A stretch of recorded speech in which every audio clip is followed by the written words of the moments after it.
Donc, l'ONU n'est même pas un mal nécessaire pour... Non. Ça, pour le prix qu'on paye, non.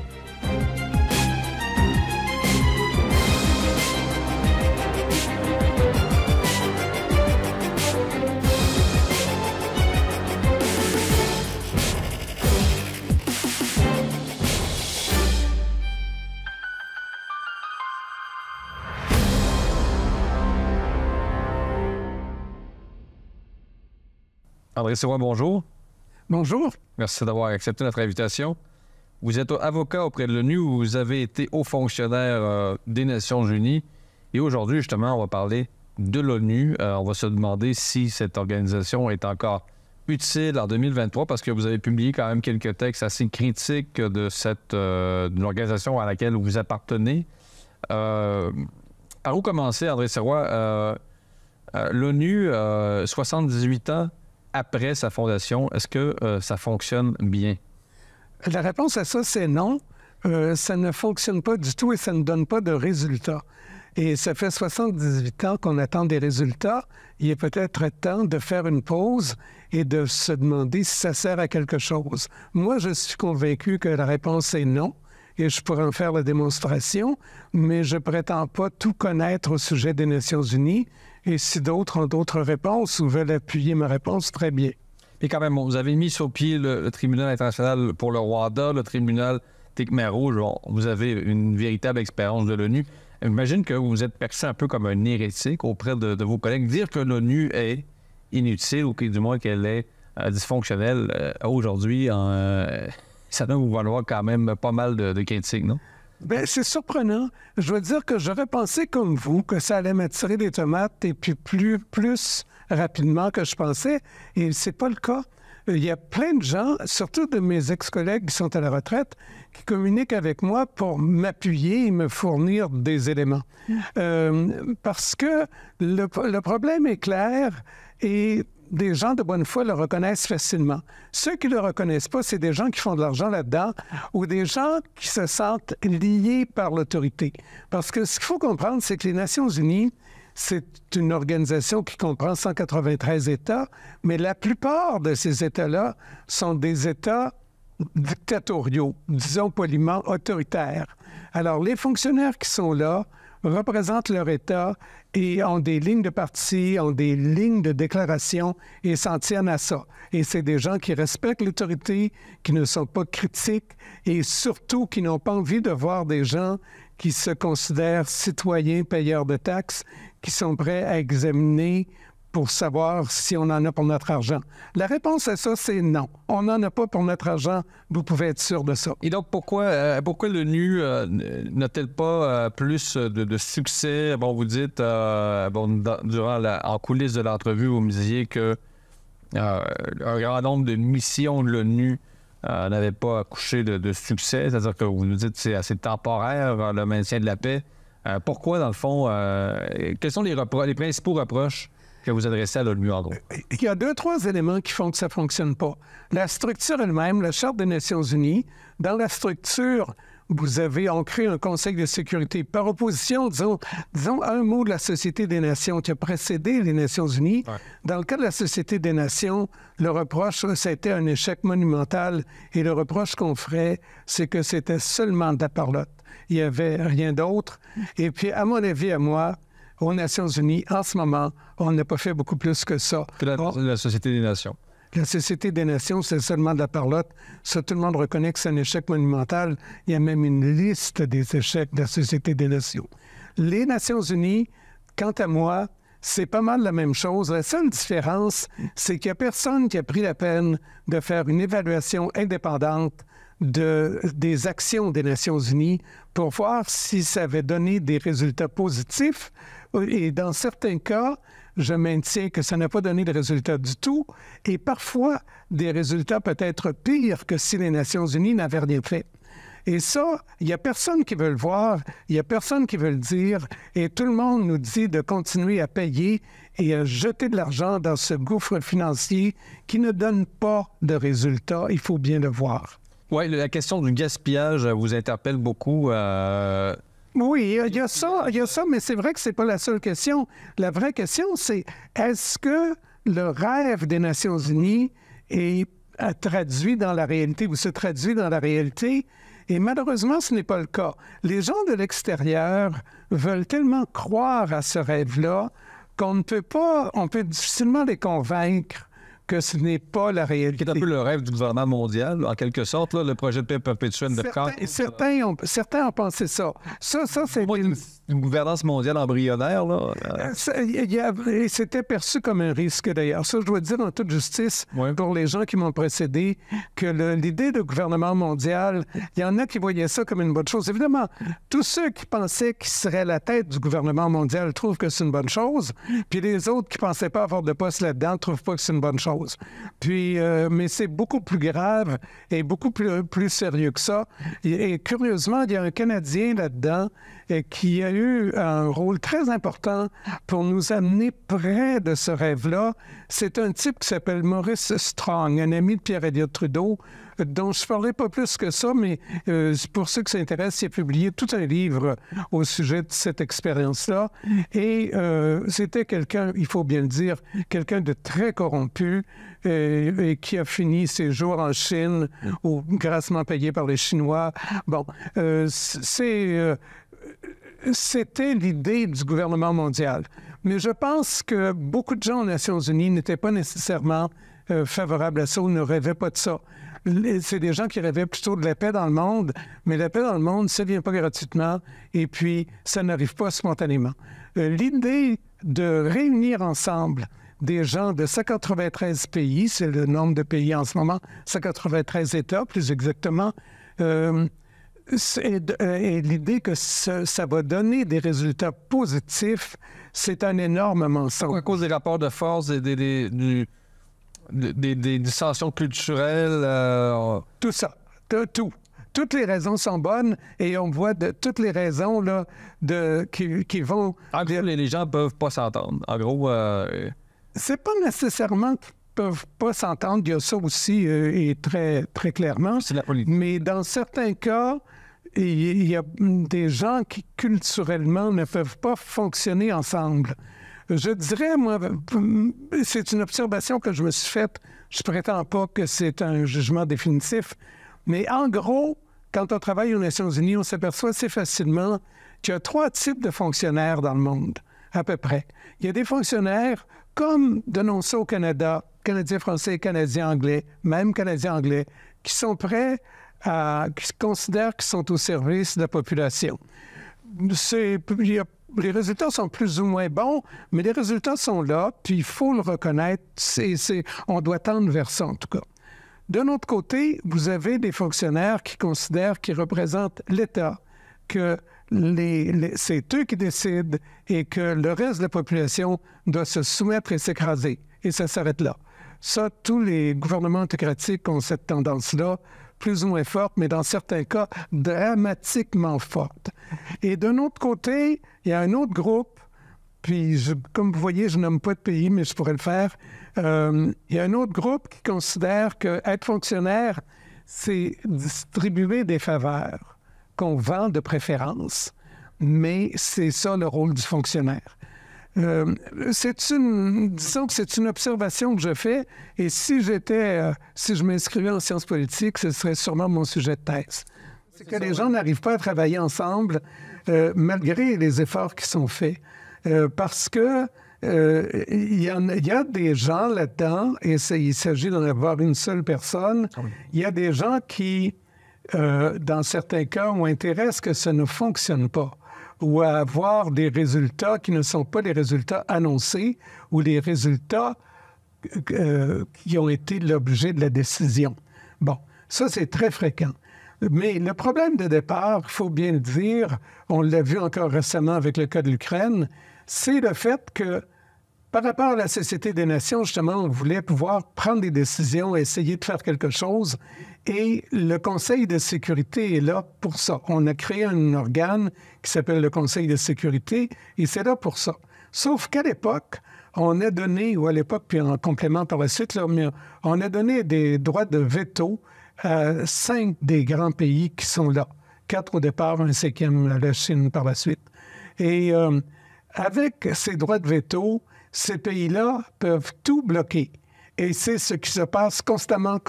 On nous dit que parmi ces 5 pays, il y a la France, Oui. il y a l'Angleterre, Oui. le Royaume-Uni, Oui. et prochainement, avec les rapports de force démographique, on dit que le Conseil de sécurité ne sera plus du tout représentatif des forces en présence avec la montée des BRICS. Bon, c'est peut-être un autre sujet. Ah, mais là, ça, moi, je pense pas que nécessairement... C'est des membres permanents. Oui, ouais. mais je pense que l'idée de Pour vous, le représentativité... dysfonctionnement ne vient pas de là. Il ne vient pas du fait que la France, bientôt, sera plus peut-être une puissance mondiale.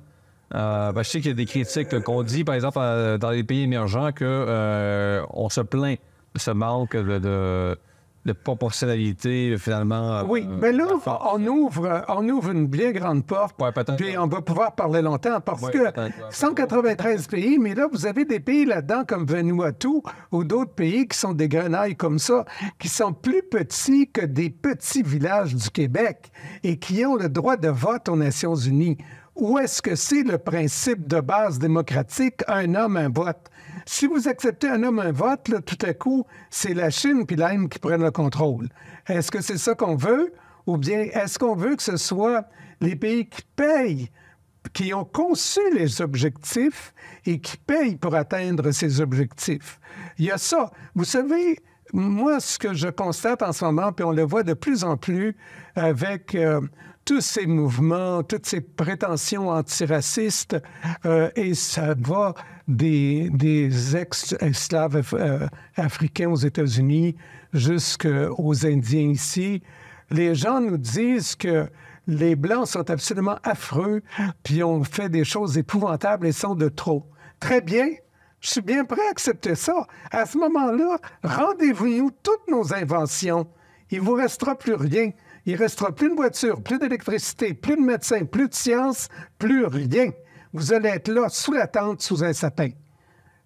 Alors, est-ce que c'est ça que vous voulez? C'est la question qu'il faut poser à des jeunes. J'ai vu des jeunes noirs américains nous dire ici qu'on était responsable de l'esclavage en Amérique, aux États-Unis. Tout le mouvement de décolonisation, mais c'est entièrement faux. Parce que vous sentez qu'à l'ONU, il y a ce mouvement de absolument. À l'ONU, n'importe quel fonctionnaires occidentaux ne se sentent plus légitimes au sein de l'ONU. Oh, ils se sentent plus légitimes. Ils payent et puis ils font ce qu'ils peuvent pour essayer d'avoir un contrôle correspondant à l'argent qu'ils payent.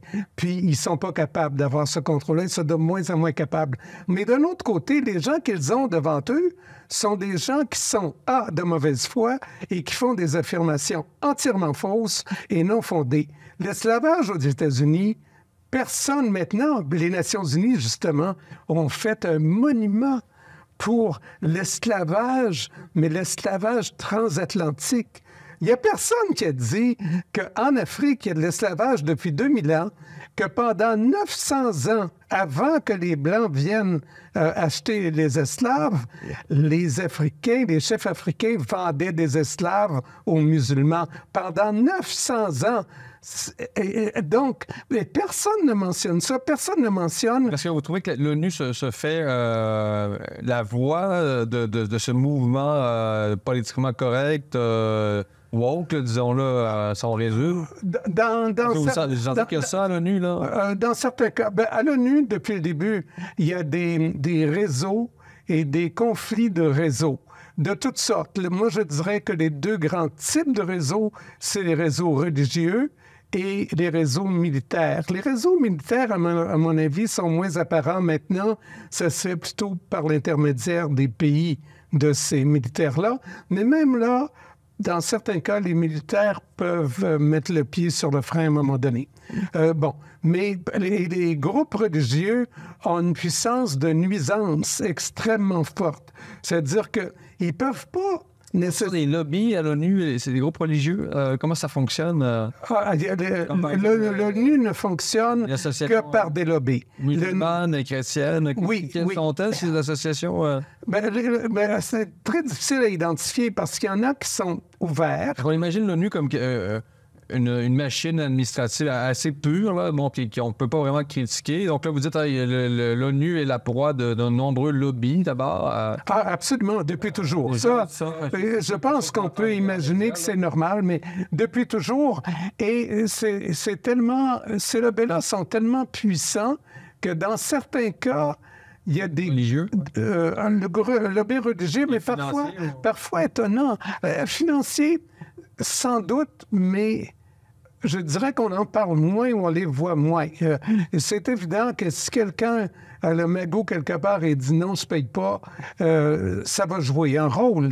Mais les lobbies religieux, des fois, c'est des toutes petites religions, mais c'est fréquent. Et les réseaux de religion, ça joue beaucoup, beaucoup à tous les points de vue. Je lisais encore ce matin, j'étais très surpris d'ailleurs parce que je ne m'étais pas attendu à ça. Je lisais quelque chose au sujet du plus gros scandale qu'il y a eu à l'intérieur des Nations unies qui s'appelle « Pétrole pour la nourriture ». Un scandale qui concerne l'Irak. Je ne commencerai pas à raconter tout ça. On aurait une très belle émission avec ça. Mais ce qui est arrivé là-dedans, c'est qu'on a permis à l'Irak, qui était contrôlé par l'extérieur, de vendre du pétrole afin de pouvoir avoir de l'argent pour nourrir sa population. C'était ça l'idée de départ, parce qu'avec les blocus qu'il y avait, là, on ne pouvait plus nourrir la population. Mais il y a eu un foirage épouvantable. Et il y a plein de gens qui ont volé plein d'argent. On parle de centaines de millions de dollars par personne dans certains cas. Des montants faramineux, y compris Kofi Annan et sa famille. J'insiste là-dessus. Puis je lisais ce matin, et ça, j'admets que j'avais soupçonné ça, mais je ne l'avais pas vu noir sur blanc. Je lisais ce matin que l'Église grecque orthodoxe et une autre Église, j'admets que je suis plus certain, puis là, je ne voudrais pas être injuste, mais une autre religion a touché de gros pots de vin dans cette affaire-là aussi. Beaucoup de gens ont touché des pots de vin là-dedans. Entre autres, des gens que je connais très bien. Et j'ai été mêlé à ça indirectement parce c'est un énorme scandale. Il y a eu 5 enquêtes à ce sujet-là. Puis même, on est arrivé au point où on est venu à un point où on allait probablement fermer les Nations unies, ou en tout cas, on mettait Kofi Annan à la porte, ça c'était certain. Puis ça ne s'est pas fait. Et là, Kofi Annan... Fermé les Nations unies? Fermé. Fermé parce qu'on n'a plus de contrôle. Il y a trop de corruption, puis on n'a plus de contrôle. Puis là, les Américains étaient prêts à fermer les Nations unies. Puis là, si les Américains disent c'est assez, on ne contribue plus à tous les organes des Nations unies, ça pourrait continuer d'exister sur une île déserte. C'est tout simple que ça. Et là, il était vraiment question de ça. Puis, il y a eu 5 enquêtes à ce sujet-là. Moi, parce que je représentais des employés, puis les gens avaient confiance en moi parce que j'avais gagné de très grosses causes, les gens sont venus me voir parce qu'ils avaient beaucoup à dire au sujet de la corruption dans ce secteur-là. Et j'ai communiqué avec les enquêteurs, avec les avocats du bureau des enquêtes, et je leur ai proposé ça. Et ils n'ont jamais voulu nous donner la toute petite chose qu'on demandait. On demandait une garantie contre les représailles, ce qui est élémentaire là-dedans. Vous ne sortez pas la tête sans savoir si quelqu'un ne va pas vous taper avec une hache. Et puis, c'était sûr que quelqu'un attendait pour taper avec la hache. Alors, on a demandé ça. Et là, ça nous a été refusé, mais catégoriquement par chacun. Je parlais avec des avocats différents pour les différentes commissions et ça nous a été refusé parce que c'était une façon de s'assurer que mes témoins ne parlent pas. Mais c'est vous dire que, bon, on est rendu quasiment dans le folklorique, mais parler de folklorique quand on parle de centaines de millions de dollars, de milliards de dollars, c'est l'ordre des vols qui se font là. Ça commence à compter. Là, quand vous payez des impôts à Ottawa, vous n'envoyez pas ça pour que ce soit donné de cette façon-là. Moi, j'empêchais mon... Il n'y a pas de transparence, il y a un manque de contrôle des dépenses de l'ONU, d'argent qui se perd avoir d'infinis programmes de fonctionnaires qui finalement justifient leur propre existence en créant de nouveaux programmes pour... Oui, alors, toutes sortes de folklore, là. Pour donner, donner un petit exemple, on a découvert à un moment donné, puis j'étais un peu mal à ça parce que je faisais du travail à Genève à ce moment-là, on a trouvé à Genève un haut fonctionnaire des Nations unies qui organisait des conférences internationales, qui avait beaucoup d'éclat, beaucoup de réputation. Et ce type-là est tombé malade à un moment donné. Il y a quelqu'un qui l'a remplacé, qui n'arrivait pas du tout à se retrouver dans ses papiers, qui ne comprenait pas ce qui se passait. Et on a fini par se rendre à l'évidence, ces conférences-là étaient totalement fictives. Ah oui. Le gars travaillait très, très fort. Je pensais à ça après, mais organiser ça et surtout l'organiser pour le faire de telle sorte que vous ne révélez pas votre jeu, le type travaillait de façon très, très forte. Ça a été la première fois qu'on poursuivait un fonctionnaire des Nations unies. Ça tombait que j'étais un peu menacé par le côté, puis j'étais un de ceux qui criait très fort pour qu'on aille en cours avec ça, puis c'est ce qu'on a fait. Mais c'est vous dire que ça dépasse l'imagination, là. Mon chef, moi, de façon très ordinaire, là, très banale, j'empêchais mon chef de voler 7,5 millions de dollars, de détourner 7,5 millions de dollars. Il restait une journée pour faire le transfert quand je suis intervenu. Vous nommez ce chef-là? Ou... Ah oui, absolument. Il s'appelait Andronico Adédé. Il était greffier du tribunal pour le Rwanda. Et il serait là. Le Rwandais, là. Non, lui n'était pas rwandais. Non. Lui était kenyan. C'était un Luo du Kenya. Et qui était avocat aux Nations unies et qui est devenu greffier de ce tribunal-là. Bon, je ne commencerai pas à parler de lui plus que ça, mais c'est la remarque qu'un avocat suisse m'avait faite à ce sujet-là, en me parlant de ça et d'autres problèmes que j'avais vus en Haïti. Il me disait « Ah, ça, c'est les chefs africains. Ils viennent travailler, par exemple, à la Banque mondiale ou aux Nations unies, et ils fonctionnent avec l'éducation qu'ils ont, à part ça, ils fonctionnent très bien, ils connaissent nos codes et ils fonctionnent très bien comme nous. » Et d'un autre côté, s'ils retournent en Afrique ou en Haïti, ils redeviennent chefs africains et ils fonctionnent comme il faut en Afrique. Et c'est évidemment totalement opposé, là. Je ne commencerai pas à vous décrire tout ça, mais c'est totalement opposé. Après une carrière de quoi, 40 ans auprès de l'ONU? Mettons que j'ai fait plus de 25 ans, plus des contrats que j'ai fait à l'occasion, là. Bon. Qu'est-ce que ça vous fait d'avoir travaillé comme 40 ans à une organisation que vous jugez maintenant hyper dysfonctionnelle? Quand même, c'est un pincement au cœur, quand même. Je vous dirais que je mets plutôt ça de côté.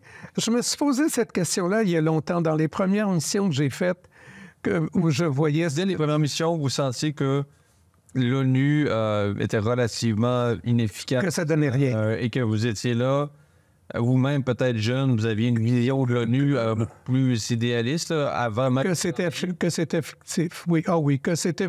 Que vous êtes fictif. Qu'est-ce qui est fictif? Les résultats sont fictifs? Oui, mais en même temps, moi, je réduisais ça. Je parlais de ça avec ma famille à un moment donné parce que je leur disais, vraiment, j'ai honte de prendre cet argent-là. C'est vos impôts que je prends comme ça, puis j'ai honte, là. Je pensais ça vraiment très sincèrement. Puis il y a une de mes sœurs qui m'a dit très simplement, puis je trouve que c'était bien de famille. Elle dit, non, prends cet argent-là, sinon d'autres vont le prendre. Bon, ça peut être une première façon de régler le problème. D'un autre côté, c'est certain que, par exemple, si je vais en prison, qu'on est en train de vous battre au point où on va vous tuer, et que je vous sors de là, que je vous ramène chez vous, puis que je reste là, puis que je prends la peine d'amener le médecin pour aller vous voir le lendemain, c'est certain que pour vous, je suis un héros. Je dis ça, puis je vais compléter ce que je vous dis. Moi, je pensais ça, mais quand je suis retourné voir mon gars, un gars qui s'est fait massacrer pendant, mettons, 48 heures dans une cellule, à coups de gourdin, puis à coups de tout ce que vous voudrez, il n'a pas envie de vous faire un sourire quand vous arrivez pour le voir, peu importe qui vous êtes. Il ne m'a pas fait de sourire, j'étais très déçu. Puis après, je me suis dit, mais voyons, ça n'a aucun bon sens que je m'attende à ce que quelqu'un me fasse un petit sourire pour ça. Bon, je mentionne ça parce que ça montre les écarts entre ce qu'on fait ou les motivations.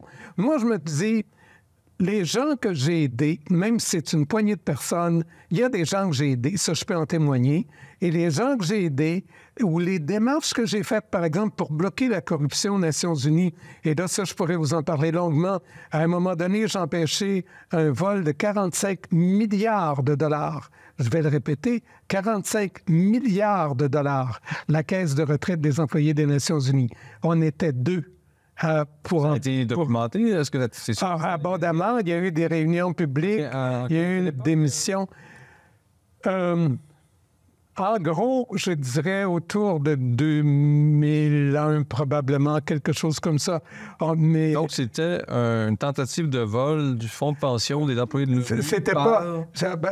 un vol, tout le monde dira que c'est un bien grand mot, mais en gros, il y avait quelqu'un qui était là qui voulait transférer le fonds de pension à des administrations publiques. Le fonds de pension est géré par ce qui s'appelle la Caisse de retraite des Nations unies, mais là, on avait décidé que ça devait aller dans le domaine public. C'était avant le, mettons, l'écroulement boursier de 2008, sans doute, mais bien avant ça. Mais on a vu avec l'écroulement boursier de 2008 ou un autre, je ne suis pas tout à fait sûr parce qu'il y en a eu deux de suite, on a vu que si on avait sorti l'argent comme le secrétaire général voulait le faire, là, et si on l'avait donné aux entreprises privées, des entreprises privées, on le prenait du public pour le donner à des entreprises privées qui allaient le gérer pour nous, qui allaient nous faire des profits miraculeux, il ne serait rien resté. Je vous dirais que j'ai téléphoné à mon complice pour cette affaire-là. Moi, j'étais déjà à ma retraite quand tout a fondu. Et puis, je l'ai appelé. J'ai dit, écoute, est-ce qu'il y en a un seul employé ou un seul retraité qui a appelé pour te remercier pour le travail qu'on a fait ensemble? Puis on l'a fait publiquement, là. On allait dans des assemblées, puis tout le monde criait contre nous autres et voulait suivre le mouvement de foule. Puis, j'ai dit, est-ce qu'il y en a un qui t'a appelé pour te remercier? Il dit non. Ben, j'ai dit, moi, je vais t'appeler. Puis, je vais t'inviter à dîner. Et c'est ce que j'ai fait. Et ça, pour avoir sauvé 45 milliards de dollars. Et qu'est-ce qui serait arrivé avec cet argent-là? C'était investi dans c'était des investissements qui ne valaient rien. On l'a vu ici, d'ailleurs, à la même époque. C'était... Je ne me rappelle plus comment ça s'appelait, mais vous savez, on rassemblait des stocks qui ne valaient rien ou des emprunts. Tiens, le cas le plus simple, c'était dramatique aux États-Unis, c'était des prêts hypothécaires. Les banques avaient fait massivement des prêts hypothécaires qui ne valaient rien et qui ne seraient jamais remboursés.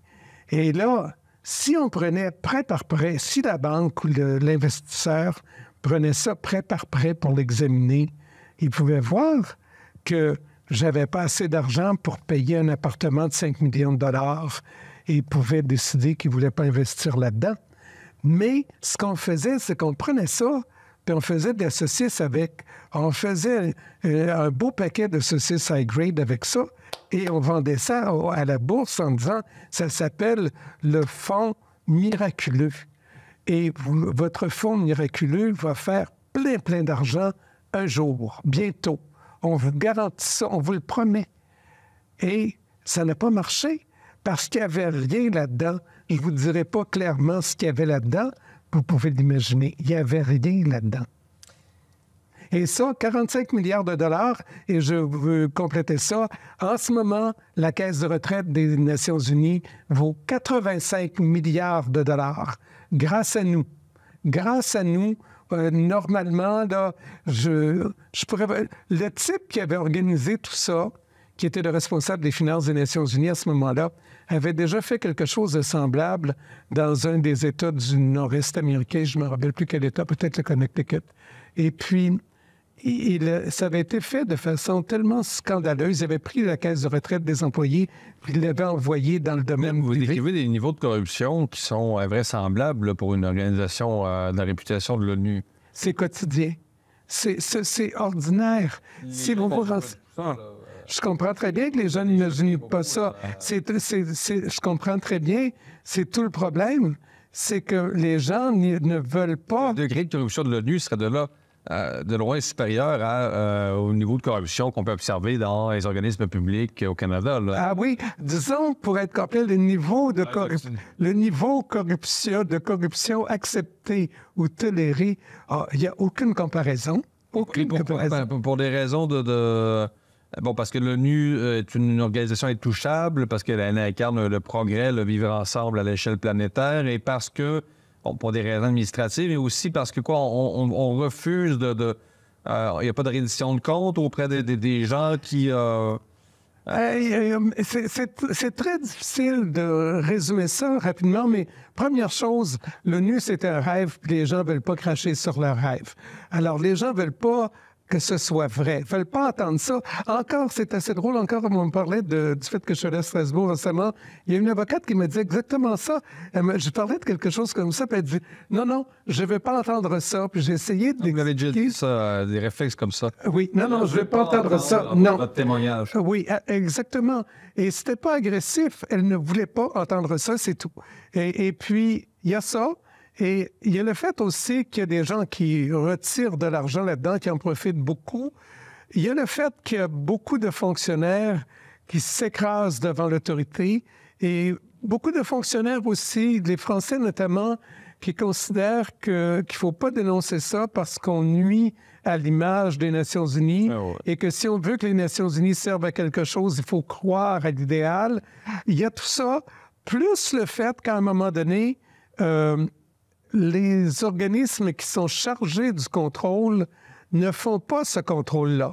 À commencer par les États qui ont des ambassadeurs aux Nations unies, ils appellent ça l'ambassadeur représentant aux Nations unies. Ces ambassadeurs-là, ces fonctionnaires-là, normalement, une partie de leur travail, c'est de surveiller, de s'assurer que l'argent que l'ambassade du Canada met généreusement sur la table, qu'il y a quelqu'un qui va gérer ça correctement et qu'on va savoir où c'est passé. Je vais vous donner un autre élément fort intéressant quant à moi. Il y a aux États-Unis l'équivalent du vérificateur général du Canada, quelqu'un qui s'appelle Government Authority Control, enfin quelque chose comme ça, j'oublie maintenant, Bon, peu importe. L'équivalent du vérificateur général du Canada. Il y a maintenant, il doit y avoir une vingtaine d'années, a entrepris d'essayer d'établir combien ça coûtait les Nations unies et quelle était la contribution américaine. Il y a, au bout de 3 ans de travail de 12 à 15 personnes, son équipe a remis un rapport provisoire parce qu'on n'avait pas pu faire plus que ça, un rapport provisoire où il déclarait qu'il était absolument impossible de savoir combien les Nations unies coûtaient parce que l'argent sortait de toutes parts. Les méthodes de comptabilité ne sont pas uniformes. Toutes les définitions varient d'un organe à l'autre et il n'y a pas moyen d'avoir une vue d'ensemble. Et ça, c'est la personne la plus compétente et la plus qualifiée au monde pour vous donner cette réponse-là.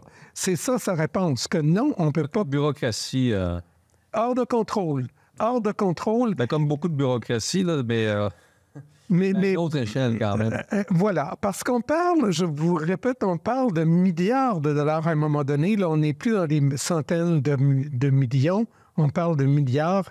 Et parce que le budget des Nations unies, pour donner une idée, en ce moment, le budget annuel, ça doit être à peu près 8 milliards de dollars. Mais encore là, comme dit le chef américain, on ne sait pas. Ça pourrait être plus. Probablement que c'est plus. Ce serait assez rare que ce soit moins. Parlez-moi, André Sirois, de la perception des Canadiens à l'ONU. Et du Canada en général, mais des Canadiens à l'ONU. Je vais me faire ma vieille blague.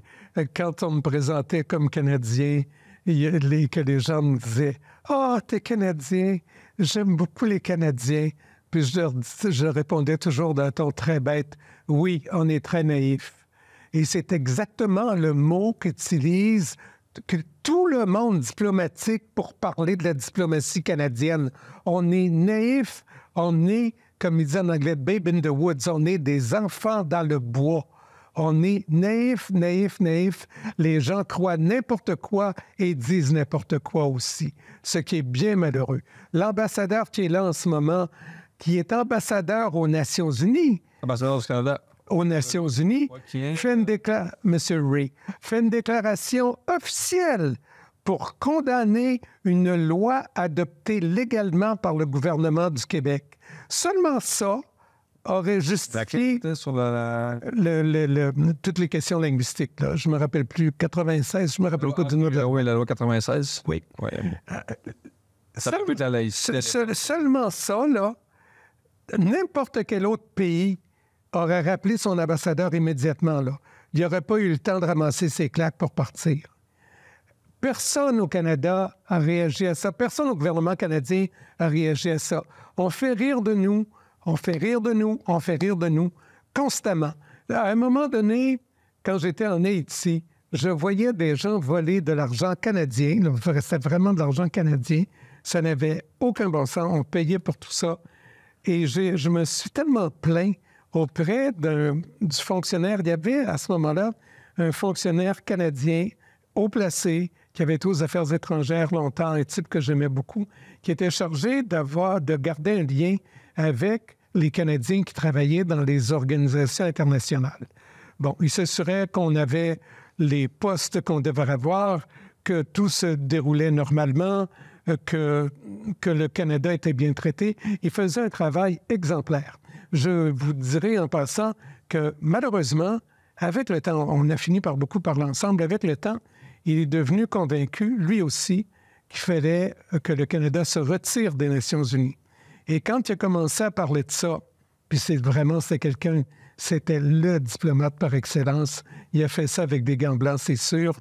Mais dès qu'il a commencé à parler de ça, on a supprimé son poste et peu après, on l'a contraint à partir en retraite anticipée parce qu'on ne voulait pas entendre ça.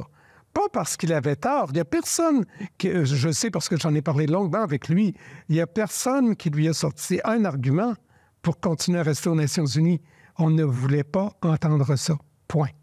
Et il est parti, il en est mort d'ailleurs peu de temps après. Donc, cette perception des Canadiens, bon, ça s'explique parce que... Les Canadiens sont complaisants. Ils veulent absolument plaire.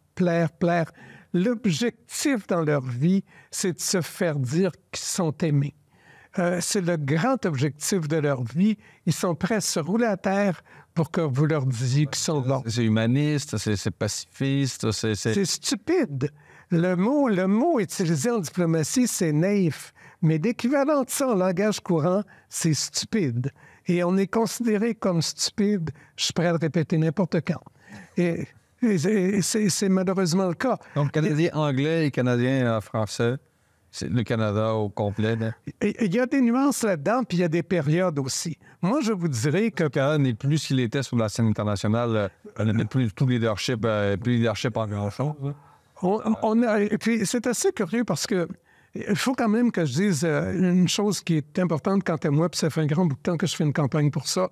Les secrétaires québécoises ont joué un rôle absolument extraordinaire dans la création et le fonctionnement des Nations unies. Elles parlaient les 2 langues de travail des Nations unies, elles travaillaient très fort et très bien, puis elles étaient très discrètes. Et il y en a eu beaucoup plus qu'il y en a eu de tout autre groupe ethnique quant à moi. Tout le temps que j'étais là, j'ai essayé de convaincre. J'en avais connu, moi, quelques-unes qui étaient très vieilles, très anciennes. Puis, je trouvais qu'elles méritaient quelque chose. Et j'ai tenté de convaincre les gens de l'ambassade du Canada. On n'en parle pas. Ils n'ont jamais vu de Canadienne française. Ils ne savent pas que ça existe. Mais les gens de la délégation du Québec, j'ai essayé de les convaincre de faire quelque chose. Surtout parce qu'on avait un bon prétexte. Vous savez que... En 1961, Dag Hammarskjöld a été assassiné en Afrique. On a prétendu que c'est un accident. Maintenant, tout le monde reconnaît qu'il a été assassiné. C'était l'époque de l'indépendance du Katanga, là, pour vous situer un peu. Et puis, il a été assassiné avec une dizaine d'autres personnes qui étaient avec lui, 13 ou 14, je crois. Avec lui, il y avait sa secrétaire principale, Alice Lalande, une femme de Lévis.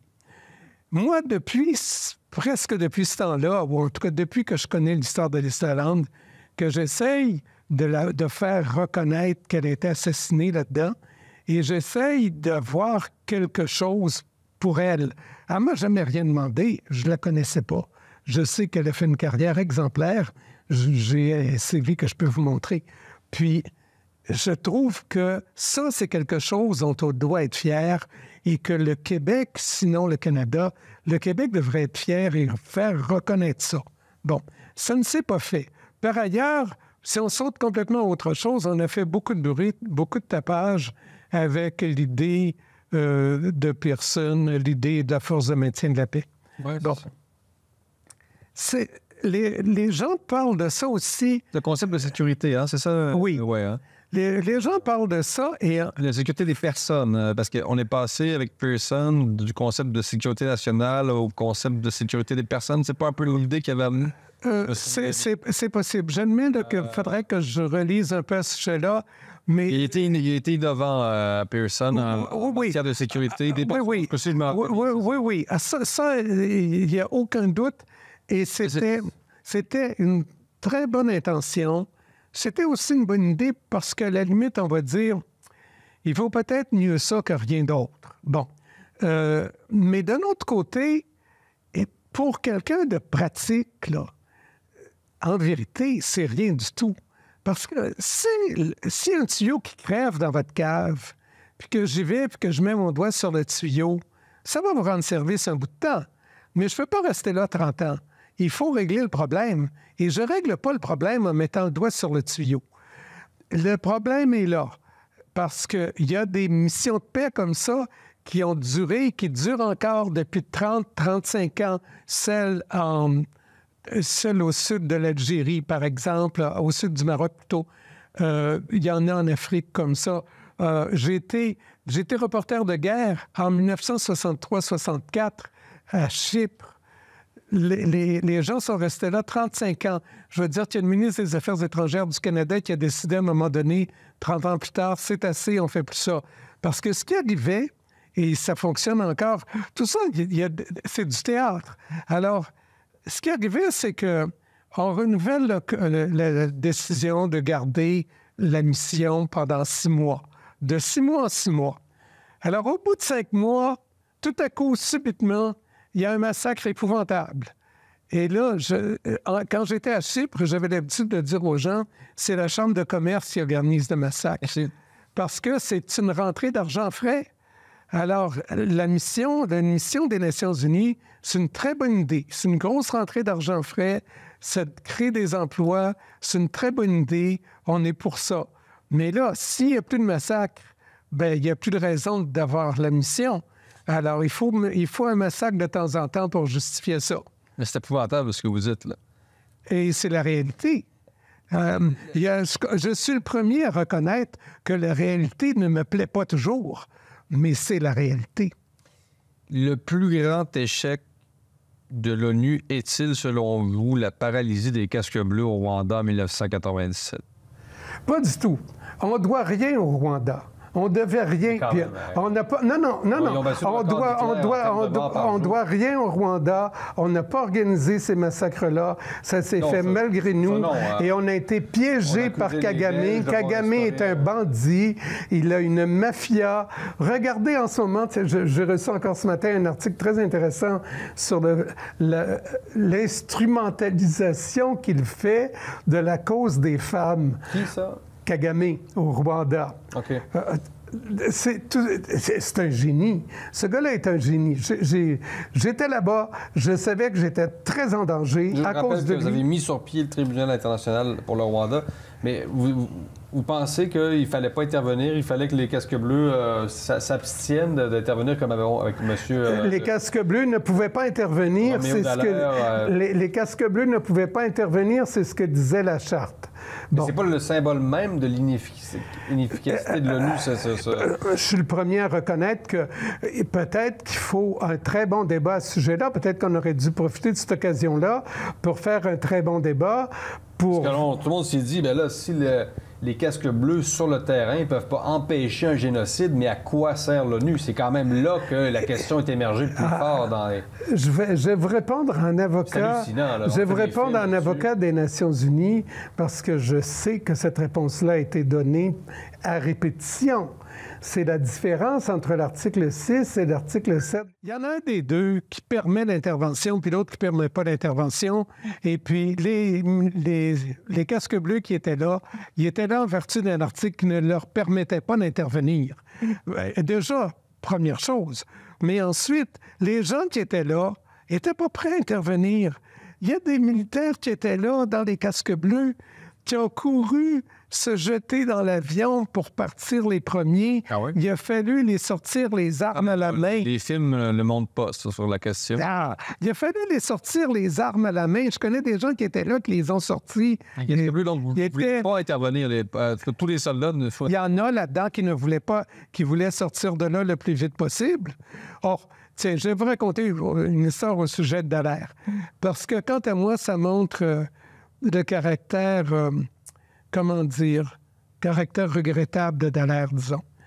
Dallaire était là, comme beaucoup de gens des Nations unies, puis beaucoup de militaires, ils se retrouvent dans des rôles et dans des postes d'une importance qui les dépasse énormément.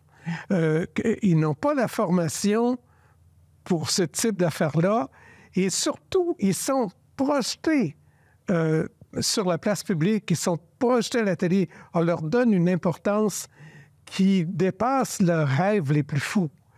Et ce qu'ils font à ce moment-là, c'est pas nécessairement toujours très heureux. Et mon histoire au sujet de Dallaire, qui m'a été racontée par quelqu'un que je nommerai pas, mais croyez-moi, c'est quelqu'un qui avait la confiance de Dallaire et en qui j'ai confiance aussi.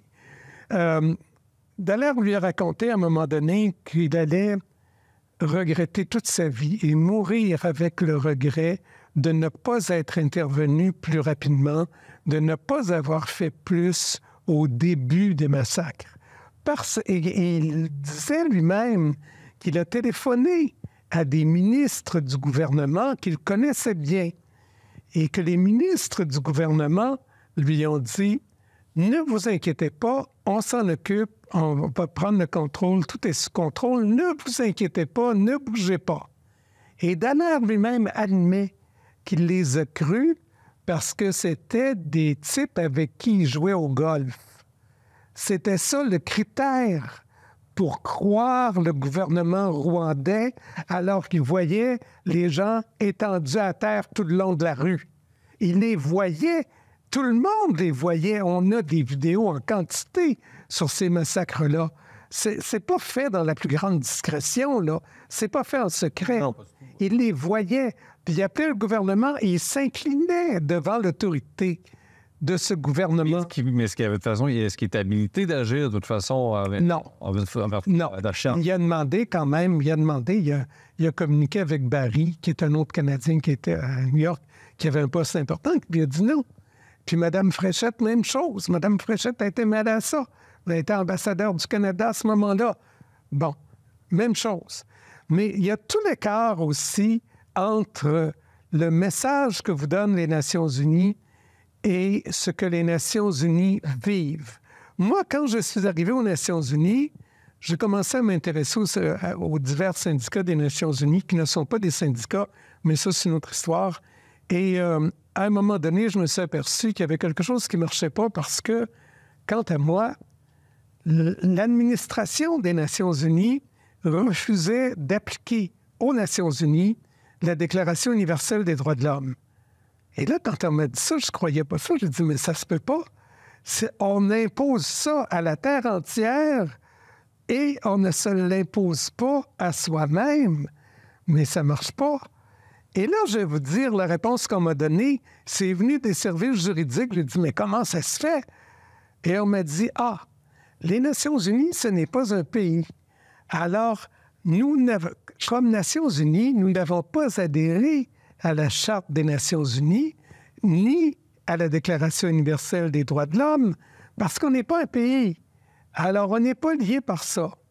Donc, on l'imposait à la terre entière, sauf aux Nations unies. Et ça, je vous dirais que c'est en grande partie grâce aux démarches et aux cris. Mais vraiment, j'ai crié dans des réunions pour ça, qu'à un moment donné, en 2000, ça fait partie d'un document spécial de Kofi Annan pour 2000, où dans le cadeau de Kofi Annan pour 2000, il a décidé que la Déclaration universelle des droits de l'homme allait s'appliquer aux Nations unies. Et je peux bien vous dire que c'est en partie grâce à moi. Je ne suis pas le seul, là, je ne prétends pas du tout que j'étais le seul, mais j'étais sûrement celui qui a tapé le plus fort sur la table. Donc, l'ONU n'est même pas un mal nécessaire pour... Non. Ça, pour le prix qu'on paye, non. C'est trop cher. On peut imaginer une ONU réformée. C'est qu'on est rendu dans un monde... Comme l'Union européenne, on certains rêves... On est rendu dans un monde totalement... Certains rêves de réforme. On est rendu dans un monde totalement différent. Puis beaucoup de gens ne veulent pas reconnaître ça. Beaucoup de gens, surtout des gens qui aiment voyager. Vous savez, à Ottawa, du temps de Pierre-Éliott Trudeau, il y avait été question que le Canada devienne membre de l'Organisation des États américains. Puis Trudeau n'avait pas voulu, puis il y avait des fonctionnaires autour de lui à ce moment-là qui ne voulaient pas. Et puis ces gens-là, méchamment, parlaient de l'Organisation des États américains comme de l'agence de voyage. C'est comme ça qu'ils l'appelaient. Ils disaient, c'est une agence de voyage, on ne s'occupe pas de ça. Et Trudeau lui-même, à cette époque-là, on parle de Pierre-Éliott Trudeau, Trudeau lui-même disait, il faut réduire le ministère des Affaires étrangères, il faut réduire le nombre de diplomates. J'en apprends plus en lisant les journaux et en écoutant la télé qu'en lisant le rapport. C'est une déclaration de Trudeau, ce qu'il a répété abondamment d'ailleurs. Et à l'époque, on a réduit les affaires étrangères. Mais ça n'a pas été long qu'on a refait exploser ça. Tout le monde a envie de voyager. C'est aussi simple que ça. Tout le monde a envie de mettre le doigt là-dedans puis de voyager. Alors, c'est pour ça que il y a plein de problèmes qu'on pourrait régler avec Internet et avec le téléphone, même déjà juste avec le téléphone qu'on pouvait régler. Les gens aiment beaucoup mieux prendre un avion, prendre une semaine pour aller vous voir, puis on va s'entendre très bien, ça va bien aller. Bon. Et ça, c'est encore vrai maintenant, mais il va falloir lutter contre ça. Si on a une administration responsable, il faut que l'administration responsable commence à dire on ne peut plus... D'abord, on ne peut plus fonctionner en multilatéral comme on le fait maintenant. C'est pas efficace. En ce moment, vous savez ce qui se passe aux Nations unies? J'ai lu un texte tout récemment au sujet-là, très, très intéressant, sur le fait que les Chinois sont en train de prendre en main beaucoup d'organisations des Nations unies. Et quand ils prennent ça en main, là, ils font plus du multilatéral. Ils font pas des powwows pour réunir 193 pays. Ils font ça en bilatéral. Ils prennent un pays qu'ils aiment bien, avec qui ils vont pouvoir négocier quelque chose à l'avantage de la Chine, mais aux frais des Nations unies, et ils font leur entente comme ça. C'est ce qui se passe en ce moment.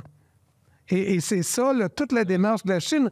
Regardez, c'est phénoménal le nombre de nominations de Chinois dans les divers organes des Nations unies depuis 1 an et demi, 2 ans.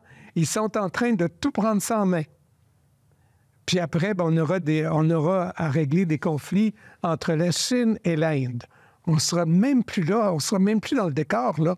On va être là avec notre petite mission de paix puis notre petit drapeau entre les deux. Pas cher. Alors, pourquoi continuer à payer pour ça? C'est une illusion qu'on entretient et puis il vaudrait peut-être mieux repenser des politiques efficaces et qui correspondent à nos moyens. Très bien, André Sirois. Merci beaucoup d'avoir participé aux grandes entrevues. C'est ce que je me souhaite.